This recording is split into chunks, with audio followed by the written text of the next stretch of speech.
Okay, let's unpack this. Today we're diving into Bedford and Kempston, exploring their charming history, sure, but also looking at this, well, this hidden, spectral side they seem to have. Exactly. Their rich past really makes them fertile ground for some truly fascinating and sometimes pretty chilling ghost stories. Right.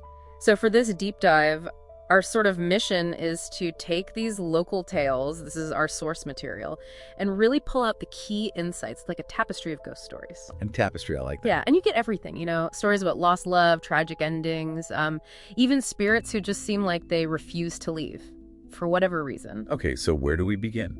Maybe Kempston Manor. I hear the Green Lady story is, well, quite something, often called Bedfordshire's most chilling legend. It really is. It's this powerful tale, forbidden love going back centuries. Oh, the classic setup. Definitely. A young noblewoman at the manor, she falls for someone her family thinks is completely unsuitable. Maybe a stable hand, some say a common soldier. And it doesn't end well, I take it. No, it's tragic. Accounts differ. Was she betrayed? Murdered for defying them? Or did she just, die of a broken heart?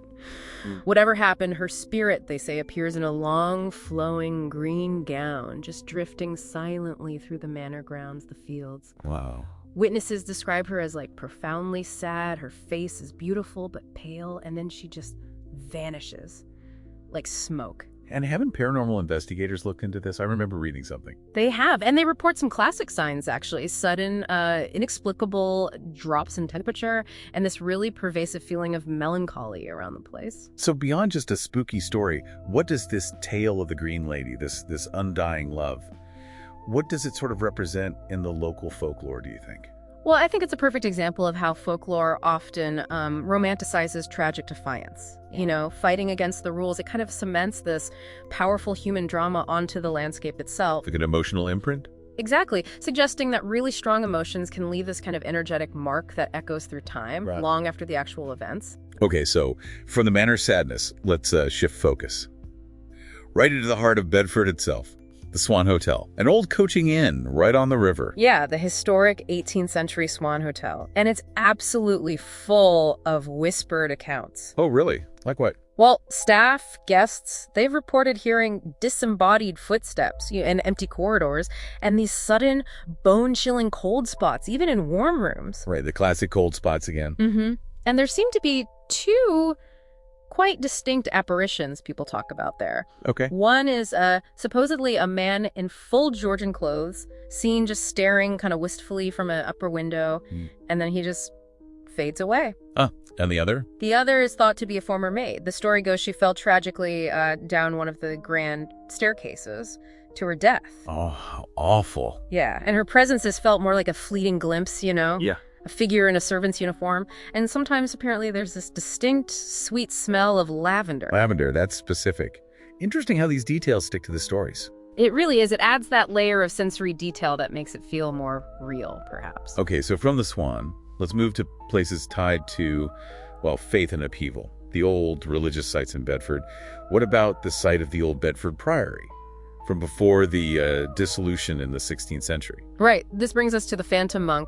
People report seeing a hooded figure wearing brown robes gliding silently through that area, usually around twilight. Just walking. Yeah, moving with this kind of quiet purpose.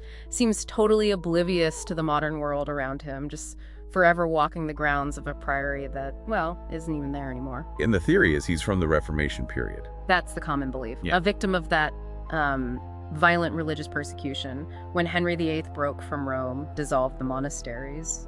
It was a brutal time. A powerful echo of history. But speaking of that era, there's an even more terrifying legend nearby, isn't there? Near Greyfriars Church. Oh, yes. This one is much darker. The Screaming Nun. Just the name is chilling. The legend says she was actually buried alive, walled up within the friary itself.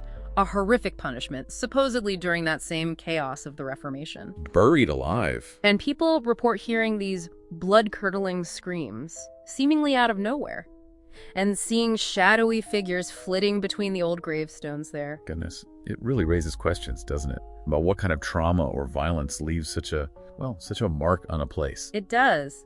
These tales of persecuted religious figures, they really highlight how collective memory of, historical trauma and conflict can get embedded in a location's folklore, almost like spectral warnings, especially around sites linked to big historical upheavals.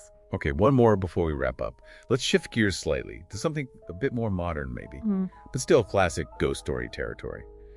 The Vanishing Hitchhiker on Bromham Road. Ah, yes, the Vanishing Hitchhiker, the staple. Drivers on some of the older parts of Bromham Road have reported this. What do they see? A lone woman, usually dressed in quite old-fashioned clothing, standing by the roadside looking distressed. She tries to flag down a car, asking for help. Yeah. And as the driver slows down, pulls over to help, she just vanishes, completely gone. Wow. It's fascinating how that particular story type appears all over the world. But here it is, localized to Bedford, a modern twist on an ancient theme. Exactly. It shows how these narrative patterns, these tropes, they just adapt and persist through time, attaching themselves to new places. So quite a journey we've taken then.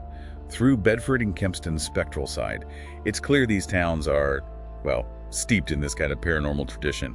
Tales of love, tragedy, history echoing. They really are. And if you sort of connect it all to the bigger picture, you see these stories aren't just random spooky tales. They're deeply woven into centuries of actual history here.